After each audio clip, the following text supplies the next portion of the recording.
राम राम। कौन किसके भाग्य से खाता है ये कोई नहीं जानता। कई बार हम सोचते हैं कि हमने उसको दान किया, हमने उसको दान किया, हम आज भगवान की कृपा है कि हम इतने अमीर हैं। लेकिन आपको ये नहीं पता कि आप अपने भाग्य से अमीर हैं या किसी और के भाग्य से अमीर हैं। एक नगर में एक बहुत बड़ा रेस्टोरेंट था।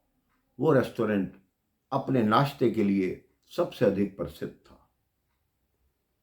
वहां नाश्ते के समय कई सौ लोगों की भीड़ लगती और लोग तरह तरह के नाश्ता करते। वहां एक व्यापारी आया, उसने एक दिन नाश्ता किया। उसने कहा बड़ा स्वादिष्ट नाश्ता है। उसने देखा एक फटेहाल व्यक्ति आया है, एक टेबल पर बैठा, जैसे ही भीड़ है उसने नाश्ता मंगाया, खाया और बिना बिल दिए चुपचाप निकल गया।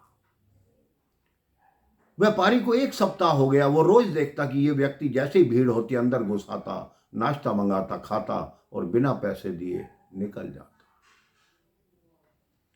अब उससे रहा नहीं गया क्योंकि व्यापारी था। वो उस होटल के मैनेजर के पास पहुंचा कि मैंने तुम्हारे होटल में एक चीज देखी है कि एक आदमी आता है, बिना पैसे दिए बाहर चला जाता है। तो उस मैनेजर ने कहा, आप उस व्यक्ति की बात तो नहीं कर रहे जो फटे हुए कपड़े हैं, बड़ी बड़ी दाढ़ी है? उन्होंने कहा हाँ।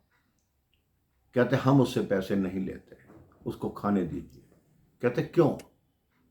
कहते एक दिन मैं अपने होटल को खोल रहा था तो वो व्यक्ति बाहर खड़ा हुआ, भगवान के सामने दुआ कर रहा था कि हे भगवान, ये होटल भर जाए ताकि भीड़ में मैं चुपचाप जाके खाना खा सकूं और बिना पैसे दिए वापस जा सकूं।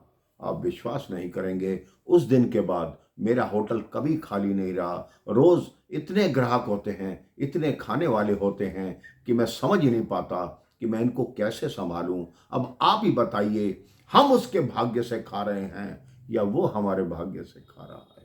मुझे तो यही प्रतीत होता है कि हमारा होटल उसके भाग्य से चल रहा है। वो रोज दुआ करता है कि हे भगवान, इस होटल में भारी भीड़ भेजो ताकि मैं भरपेट भोजन कर सकूं। हम उसे खिलाने वाले होते कौन हैं? हमें तो ये लगता है कि वो हमें खिला रहा है।